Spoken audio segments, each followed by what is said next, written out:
The entire team at the Emsolation podcast acknowledges the traditional custodians and cultures of the lands and seas on which we live and work. We pay our respects to all First Nations peoples, elders and ancestors.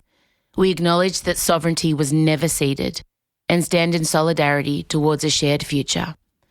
I personally want to acknowledge the traditional custodians of the land on which I record this podcast every week, the Wurundjeri people. I recognise their continued connection to the land and waters of this beautiful place I call home. Always was, always will be. Russiano. I can do it as long as I'm not tired. Oh my God, I've just become my father. And Michael Lucas. It's either torture or my personal vision of heaven. This is Emsolation. It explains your decorating style. Because you've just constantly felt like more. More is need more. More is needed. Leopard print. Where is it? Neon. Fluorescent colours. Add a vintage Barbie. Quick. You're in Emsolation. Well, hello there and welcome to Emsolation. My name is Em Rossiano. I'm a writer, a singer, a stand-up comedian, a maximalist power queen, a neurodivergent magic brain and a podcaster. And together with my best friend since I was 11... Screenwriter. What else am I? I didn't know. Anyway. You had one job. Screenwriter, podcaster, Em's friend, Michael Lucas. Wow. Who Rob Mills said had perfect pitch. He said he has good pitch, but then he heard my goat scream. That's Michael. No, it's not. Yeah. That is like Perfect. I've got relative pitch, and that is Perfect. bang on. Yeah. Like Yeah, I know. Oh, you heard that? Yeah, of course I listen. I you- listen to your podcast. I didn't assume. I don't know. Unlike some of your friends, clearly. I can't. Well, Rob doesn't. I know. But he listened to this one. I can't talk about that. I'm too upset about it. But Rob's sales have gone through the roof and I lost listeners. So all's well that ends well for women and straight white men. Yay! It's a circle of life and it trashes us all. You're here in the intro. People aren't used to that. Are you across the backlash I've copped about Rob? I'm across you talking about the backlash. Only backlash from women who listened to our podcast and was surprised that I went strong on feminist issues. They were shocked. I don't know what they've been listening to. But anyway, I just want to assure everyone Rob's fine. He's released a statement. He's doing well. Thank you. Is he? Thoughts and prayers. Yeah. You're here because we're doing this on a Wednesday night. I know. God. But it had to So happen. close. I mean, imagine if something happens. Don't. No, it won't. Why? I don't know why I always think that. Touch wood. But it would be, no, don't even say it. It can't Hmm. be. So much to get through. First of all, let's get this out of the way. Not out of the way. It's exciting. I'm doing the hard launch of the Emsolation End of Term Party. Wednesday, December 14 at the National Theatre in St Kilda. Tickets go on sale for patrons this Monday and then G-Pub on Thursday, 3rd of November, and there's VIP tickets this time. Oh, yeah. And when you say party, we just want to clarify, like you get a seat, you sit down, you can drink in your seat. It's not like you have to be up and raving all night. Or is that... No, what? you sit and you watch us. That's right. And I'm Yeah, going to be it's doing a show. a lot of singing. Lots of singing. We'll barely do the podcast. It's mainly going to be a 90s sing-along with Sean on the piano. Really? Just take requests. Brilliant. Oh, my God. As I said... Basically, this is, if you just hooked up YouTube, it would be our Saturday night only. Yes. And we should do that one night, Saturday night YouTube party just with us and the Emsolators. They'd love it. I think that'd be really great, and we have to make sure that we have the shitty thing where we haven't paid for YouTube to have it without ads, so everyone has to sit through. Hang on, we'll be able to skip. Oh, no, so I've got to wait the full 30 seconds. Just bear with us. I bought premium YouTube. Oh, my God. I crossed to the dark side. You know how we vowed we'd never do it. I did it. I didn't. I'm astonished. You still refuse to? Has it changed your life? Well, It has. yeah. It has. Yeah. It's worth it. Yeah. You can get a 3-month trial. Yeah. But, oh, my God, it's a whole new world. My internet watching is now firmly divided into 2 portions of my life, pre-premium and post. It's really good. So, yeah, there's a VIP ticket. You get exclusive access to a pre-show Q&A with you and I, and you get a great seat within the first 4 rows. You get photos and footage from VIP and early access to the auditorium. It's very exciting. So that is Melbourne only. We're not live streaming it. We'll take it on the road next year, depending on mine and Michael's schedules, but we do want to. But at this point in time, You have to be there to see it. Absolutely no live stream. If you're in Melbourne, December 14th, National Theatre St Kilda. It's going to be lots of fun. But first, play the music.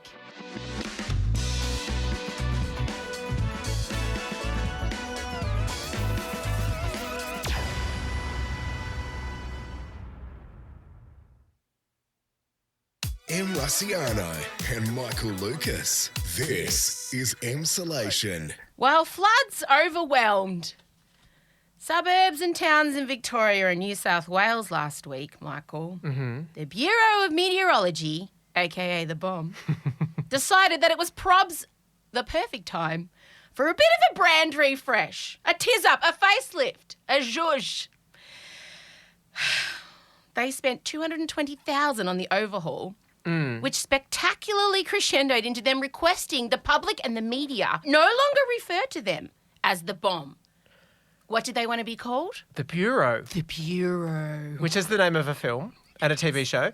And it's also what people call the FBI. Correct. That is correct. And I like to think maybe when they were coming up with this idea, they liked that. Like, they're like, oh, we're like the FBI, but climate nerds. Yeah. I think that's how they see themselves. Yeah. Yeah, so let's just keep going. The thing that made me giggle was the press release I actually just sent to the media, right? Yeah. And it was really snitchy. Please update style guide reference for the Bureau of Meteorology to ensure it is called by its full name in the first instance, the Bureau of Meteorology, followed by the Bureau, not the BOM. And what was the rationale?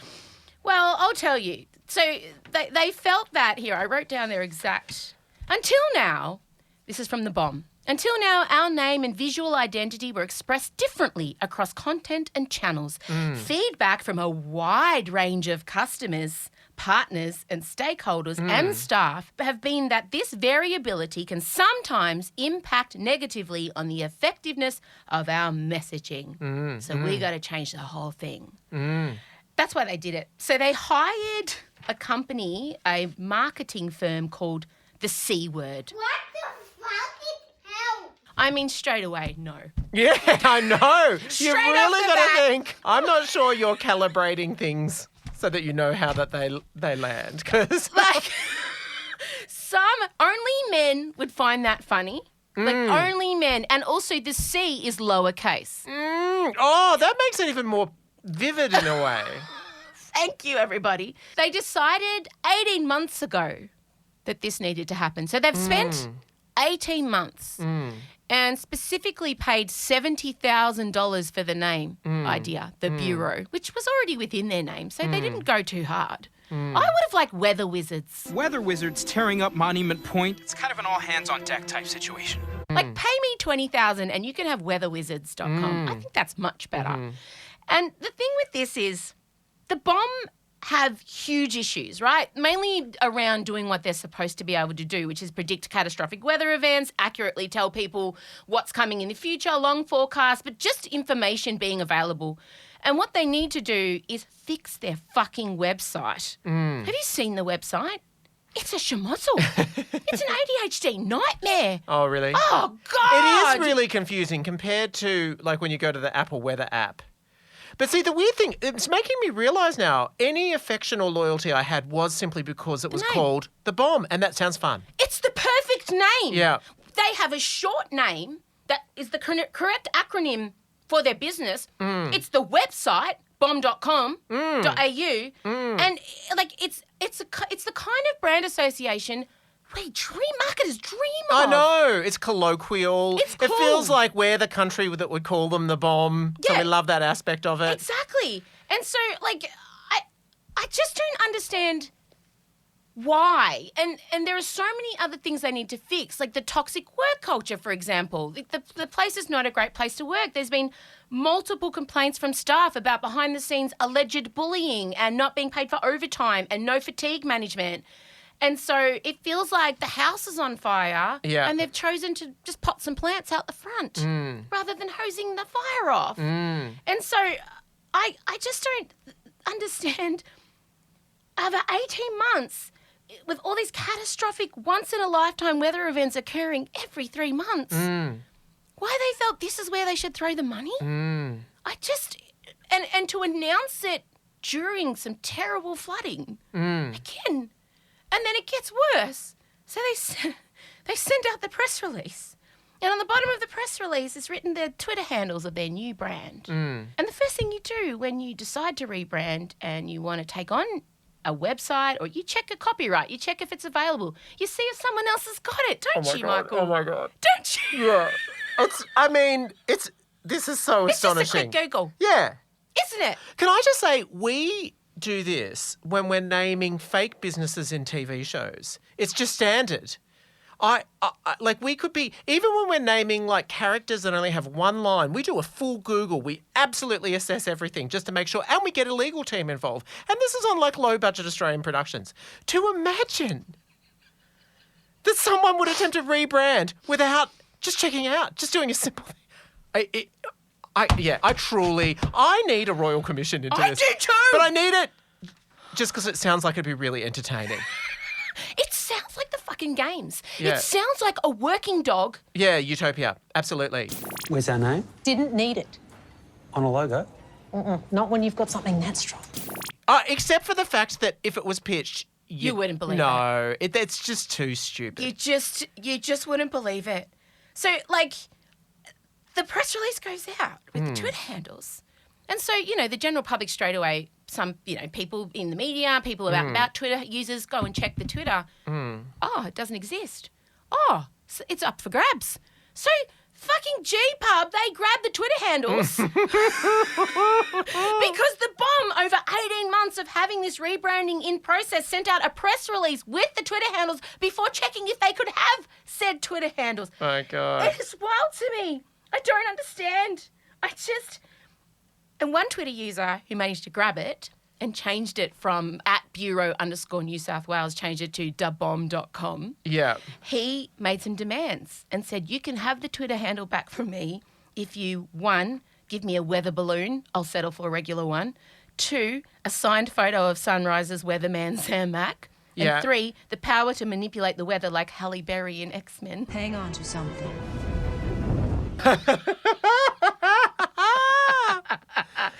But the thing of it is, when you narrow it down, and I also want to point out, they didn't tell their staff, who are already overworked and exhausted. This is what, and we also have to say as well, happening in a time of intense flooding, like when it is a grave, grave time. We're going into our 3rd El Nino year. Victoria is, half of it is underwater. Every time you click on a map, it said there might be flood interruptions. My house literally flooded last night. Did it? Yeah, my whole wardrobe. Yeah, it's okay. I'm not talking about it. But yeah. And we were on the BOM constantly trying to see if more weather was coming. But it's just the poor BOM staff, and they're who are copying it, right? So this whole thing happens and the public going, what are you doing? So they send out the press release with the unchecked Twitter handles and the snitchy demands and don't tell the staff. So all of a sudden, all the phones are blowing up, websites, complaints, confused people. How do we find out our weather information? And the staff are walking around going, what the fuck's going on? What do you mean? I didn't know we're changing our name. No one told us.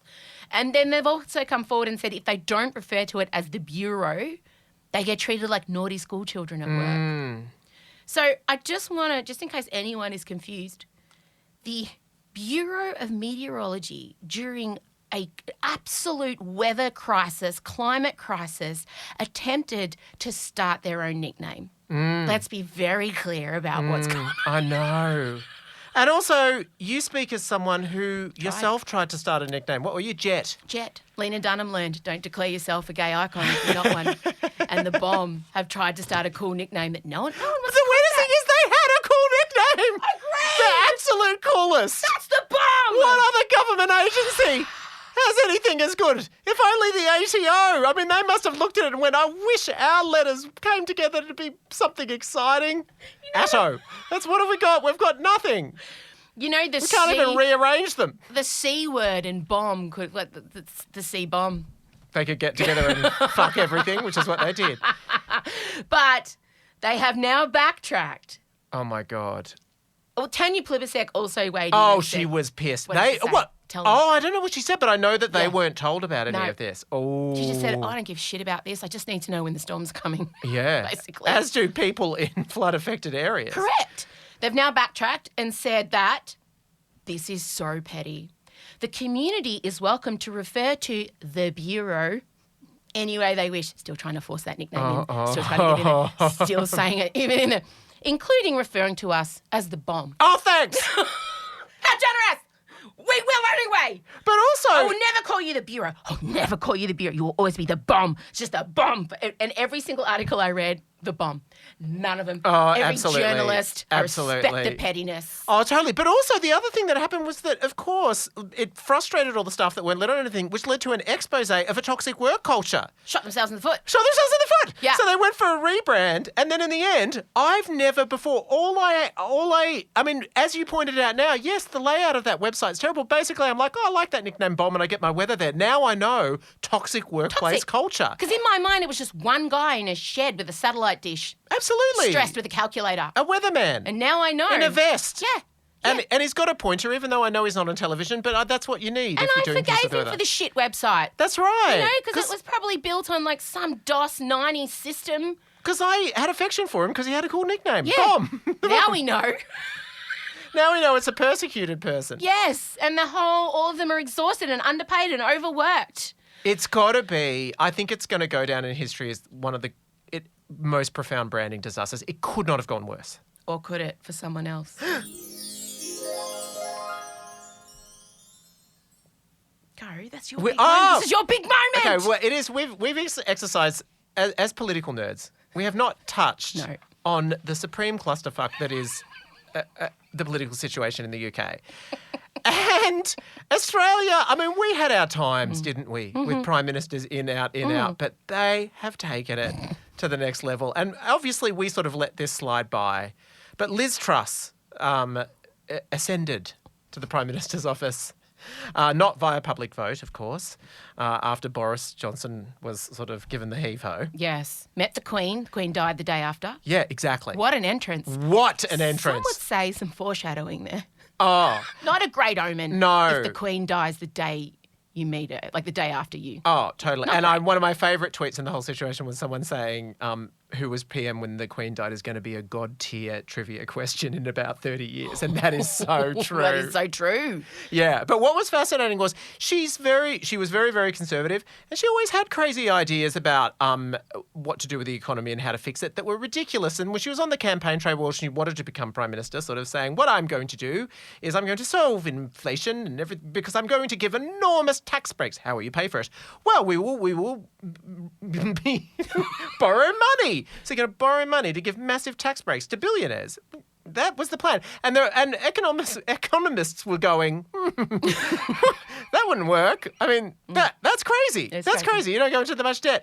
Thinking this is just the shit she's saying on the trail. She won't do it. But she got in there. Oh, yeah. She did it. She did it hard. She did it. She unveiled a budget so shockingly out of touch with what it is to be a British citizen now that the markets crashed. Yeah. If you're dropping a budget that causes a financial crisis... Yeah. Supposedly to help heal the economy. Wild. Yeah. Unprecedented. The pound plummeted. Yeah. Like normally, it's just never been seen. Yeah. In ever. But also, she was only in there 45 days. Yeah. She's a record holder now. Yeah. Before that, it was George, what's his name, was there for 125 days and he died of tuberculosis. Yeah. Like he died. Yeah. That's why he got wheeled out of there. Yeah. 45 days. 45 days. It's just... But the 47-year-old multi-millionaire Rishi Sunak has gone in and he's terrifying. Like, I don't... he's terrifying. Yeah, I know. He's worth $780 million. He's worth more than the king. I know. It feels crazy to me that we can't be, I don't know, that they can't have a general election. And it is one of those situations, obviously, I have a conflicted feeling about monarchy, but my God, why is the king there? Oh. If he cannot say, this is a shit show, let's put it to a public vote. Exactly. It's craziness, but I know that's their whole thing. But is there a limit to how many times the Conservative Party can replace their leader before the government have to be called in? There surely must be. And also the interesting thing is with the Conservative Party, they backed Liz. Her ideas for the budget were the Conservative Party's ideas. So I don't understand, how's it going to change? I don't know. No, it's crazy. And then I started seeing this head of lettuce. Which is apparently a national obsession in the UK. Yes. Yeah. So the Daily Star, The Economist, the newspaper website Economist in the UK said, she'll not last longer than a head of lettuce. And so they decided to set up a webcam literally on a head of lettuce with a blonde wig. And it was live. You could stream it all the time. And as the lettuce started to wilt, so did Liz. And the lettuce is still going. And Liz is not. Oh. So the lettuce has been crowned. It's got a little gold crown on it. Oh, no. But the scary thing is, it's so Trump-esque. It's so Trump. The scary thing is she's not that much older than us. Neither's he. I He's know. 47. I know. But it's just, you can't, like, they're promising, Scandinavian-style tax breaks and lifestyle on American version of taxing people. It doesn't, anyone with a to basic go into understanding. so much debt to give tax breaks is absolutely. I mean, we should say that they did retreat. And the other thing about it was They retreated. somewhat. Yeah. But also the British pound, which is always like our whole lives have always known the British pound is worth a lot, and so it was always a killer when you went over to the UK because the exchange rate was so bad. The British pound crashed, and it feels like seeing it go down to almost parity with the American dollar feels like, Britain's finally. I mean, it's been on the cards for a while. Brexit. We've had Brexit. We've had all this sort of things. They're voting themselves into oblivion, and it felt like that was the moment. And just, I mean, I cannot think of a bigger historical belly flop. It's just...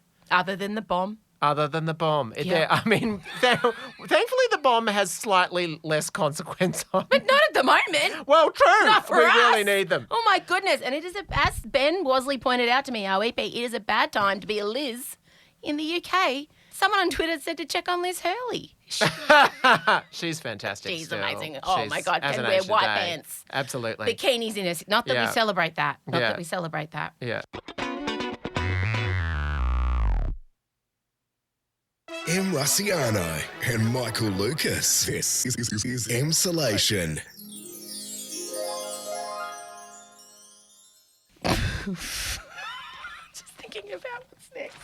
The team at Channel 4, you'll recall, brought us the incredibly moving documentary, The Man with the Penis on His Arm. How did you feel when your penis fell off? How did you feel when your penis fell off? My obsession. And people say I hate men. I should not hate men. Can I just say, did you end up watching it? I can't get access Oh, to okay, it. right, okay. I'm waiting. I remember we talked about it a I've long time, but I tried. was like, hang on a second. I've Okay. tried. Well, the team that bought you that Yeah. have put together another moving documentary following the trials and tribulations and challenges and triumphs of men with enormous wangs. Can I just say, in terms of, let's just say, how much would you pay to rent them? Would you rather pay more to rent The Man with the Penis on His Arm, or would you pay more for My Massive Cock? This is Sophie's choice. Again, I've never seen the movie. You and just I have never to want pick. to. Okay, let's just pick one or the other. Which one? You have to pick one. Giant penis. Yeah, me too. Why? Why does it appeal to you more? Just, Hi, gay. I think you summed it up. The documentary is entitled My Massive Cock. Yeah. I mean, you'd be forgiven for thinking it was agricultural related. That's some chickens. Indeed, no. It is not. And it has been given 4 out of 5 stars in The Guardian, I want to let you know.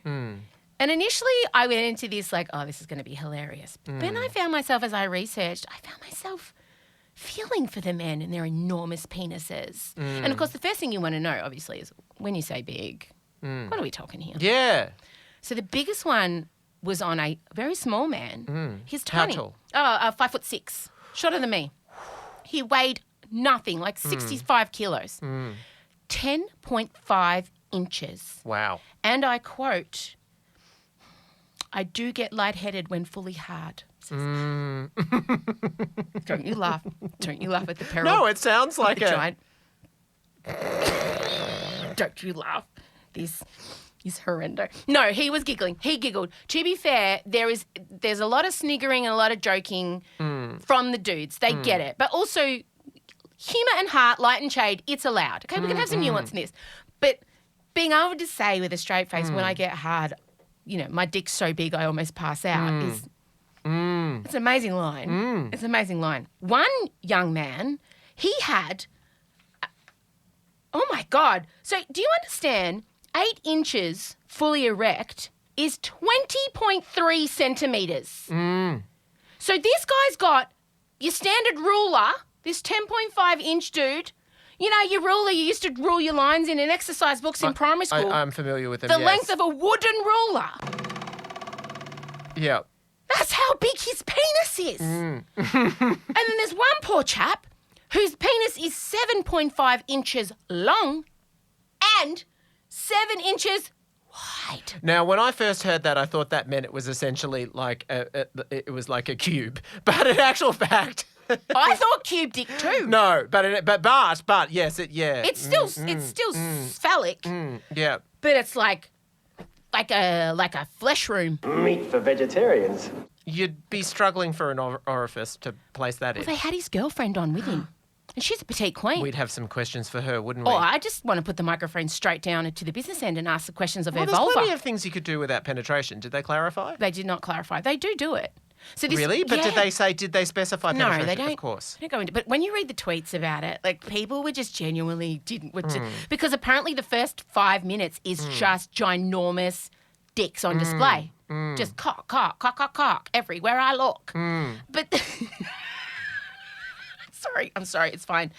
There was some very specific genitals. Joe was very specific. He says, "I'm a shower." He said shyly of the 9.5 inches of schlong clearly visible through even the most carefully designed pants. That's what else you don't think about, the pants design That's that what you he said. need. We have to spend thousands of dollars a year on specially made pants. One poor guy. What about swimwear? They don't even bother. I mean, What do you mean? Well, You just swim in your wetsuit. You'd have to. Well, You'd have to pop. Oh no. You wouldn't be. But this is the thing, right? We can laugh about it, but genuinely, you would just look like you had a boner. You were a pervert all the time. Like that would be shit. You'd have to just start wearing a full ball gown, like a skirt. You have to wear a skirt. I'd wear a kilt. I would fucking wear a kilt. Like, shout these blokes kilts. but what happens if there's a strong gust of wind? Well, you can. I mean, Yeah, because if you've pitch got a the tent. kilt on, It'd be like a fucking tartan tent. It's not funny. These men have a plight. you just need to be in a full, like a Dalek costume.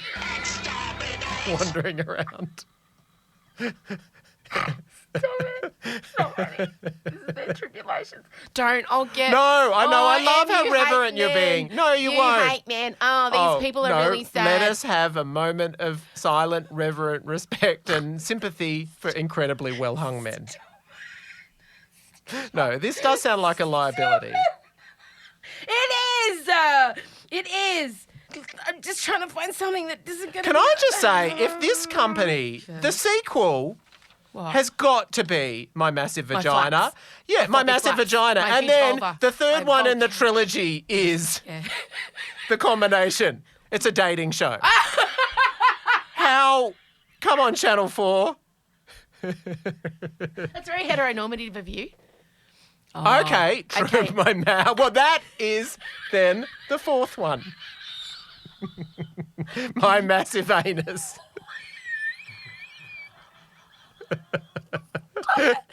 These poor men. But I mean, imagine being a bottom and copping a 7-inch wide rubber sheets for life, mate. Like, Oh, my that'd be. God, That'd imagine. be. Oh, you'd be mate, your you'd have to- organs would be rearranged.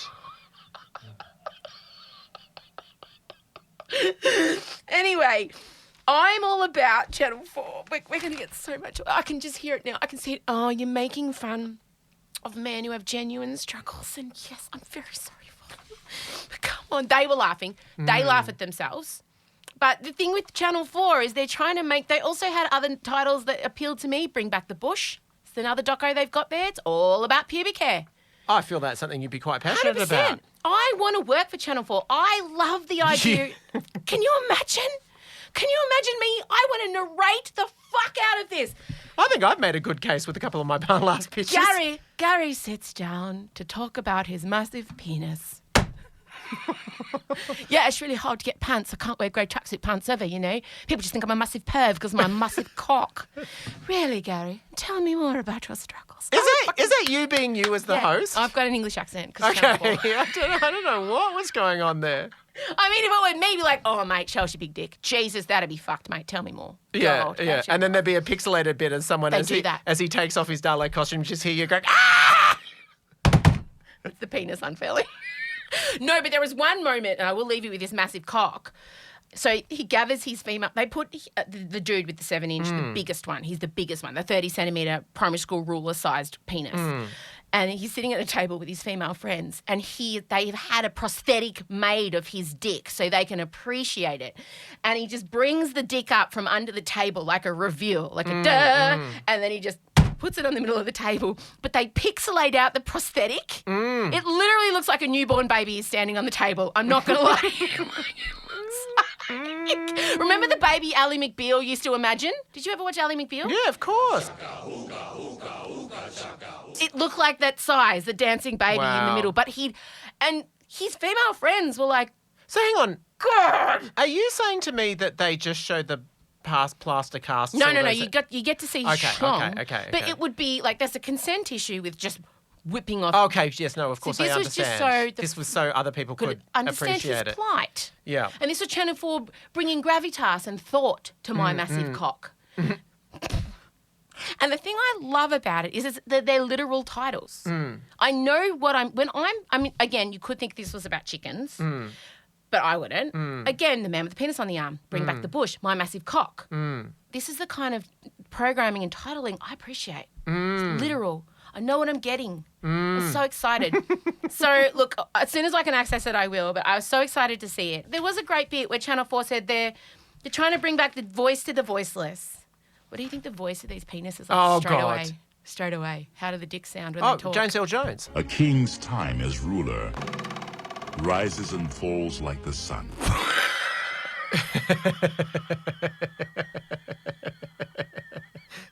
Who do you hear? I heard Michael Caine. Hello, my name is Michael Caine. Oh, okay, interesting. Oh, you're right. What are you doing? Yeah. Let me out. Can't breathe in here. Oh, my God. Not again, Michael. It's a forced defeat today. Don't enough blood. You can pass out, bro. And yours is like... Everything the light touches. Step into the light, massive cock. Politics, Bureau of Meteorology, massive cocks, everything covered today. Oh, we're going to get so many letters and you won't get in trouble and I will. I don't think so.